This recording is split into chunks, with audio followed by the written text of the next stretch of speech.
Okay, let's dive into one of the most common and, let's be honest, sometimes scariest questions you'll ever hear. Tell me about yourself. It sounds so simple, but your mind just goes totally blank, right? We've all been there. You hear it everywhere, don't you? First day of class, a job interview, meeting someone at a party. And for so many of us, the immediate reaction is just a little bit of panic. But what if I told you it doesn't have to be like that at all? Let's totally reframe this question. Yeah, exactly. You see, this question isn't some big, scary test where you're looking for the right answer. Nope. Think of it more like an invitation, an open door to share a little piece of who you are and start a great conversation. So, what we're going to do is make this whole thing super easy. We're going to build your perfect answer from the ground up, piece by piece, using these simple little building blocks. I promise by the end of this, you'll have a formula to answer this question with absolute confidence. Here's our game plan. We'll start with the basics, then move on to your daily life. After that, we'll get to the fun stuff, your personality. And finally, we'll put all those pieces together to build your perfect intro. Sound good? Let's go. All right, first up, let's start with the basics. This is the easy stuff, the simple, factual information that's going to build the foundation of your introduction. Seriously, don't overthink this part. So what are these first few building blocks? Well, it's your name, where you're from originally, where you live right now, and your age. And hey, a quick note on that last one. Your age is totally optional. Only share it if you feel comfortable, okay? Okay, let's see how this works with our two examples, Paul and Emily. So you can see, Paul, he's from Canada and lives in a small town. And Emily, she's from the US and lives in a big city. See, neither answer is better or worse. They just start to paint two totally different pictures. And that's exactly the point. Okay, our foundation is built. Solid. Now it's time to add the next layer. These next few blocks are all about your day-to-day life. And this is where people really start to get a real sense of who you are. So what are these blocks, you ask? Well, it's what you do, your job or your studies, a little bit about your family, and of course, pets. You would be amazed at how much these simple little details can bring an introduction to life. I mean, look at this. Just this one little fact tells us so much. Paul is an English teacher, so you kind of think, oh, he must be good with words. Emily's an art student, and your brain immediately jumps to creativity and passion. See how powerful one little detail can be?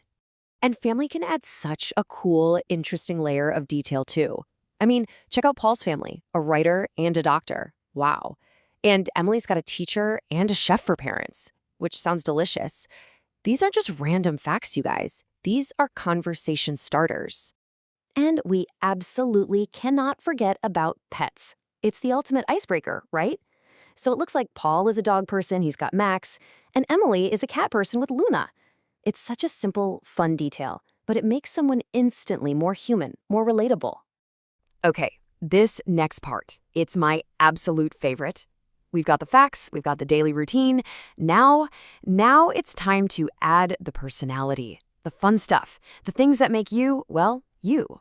So for this, we have 3 more key blocks. Your favorite things, what you do for fun, your hobbies, and this might surprise you, even the things you don't like. Trust me, sharing what you're into is one of the quickest ways to connect with somebody. And look, it can be really, really simple. Paul likes pizza and the color blue. Emily likes pasta and green. We're not talking about deep, dark secrets here. These are just small, friendly little facts that make you seem so much more approachable and real. Now, here's a little pro tip for when you talk about a hobby. Don't just say what it is, add why you do it. So instead of just saying, I like painting, try something like, I like painting because it helps me relax. Boom, that one extra little detail makes it so much more interesting. And here's a tip that almost everyone forgets. Talking about what you don't like can be just as powerful. Paul doesn't like olives. Emily can't do spicy food. It's a fun, quirky little detail, and honestly, it's a fantastic way to connect. I mean, who hasn't bonded with someone over hating the same food?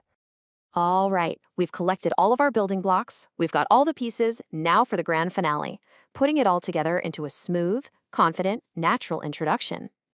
But first, this is maybe the most important rule of all, so listen close. You do not need to use all of these blocks at once. In fact, you really shouldn't. The best introductions are short and sweet. Just pick 2, maybe 3 blocks that fit the moment. Because, context is everything. You gotta read the room. An introduction in a new class is gonna be way different from an intro at a party. The blocks you choose will change. Let's see how Paul and Emily handle 2 different situations. So, in class, Paul keeps it super simple and relevant. He says his name, where he's from, and that he likes learning. That's it. It's short, it's friendly, and it's absolutely perfect for that situation. But at a party, Emily's approach is completely different. She leads with her hobbies. And this is so smart. Why? Because it's a wide open invitation for a follow-up question. Someone can immediately ask, oh, cool, what do you paint? Or what kind of music do you like? It's designed to start a real back and forth. So, let's wrap this up with the key things to remember. 1. Keep it simple and friendly. 2. Pick just 2 or 3 blocks that fit the situation you're in. 3. A smile goes a long way. And finally, remember what we said at the beginning. It's not a test. It's an invitation to start a conversation. So there you have it. You now have all the building blocks you need to answer that big question with total confidence. So the only question left is, what's your story? Go out there and tell it.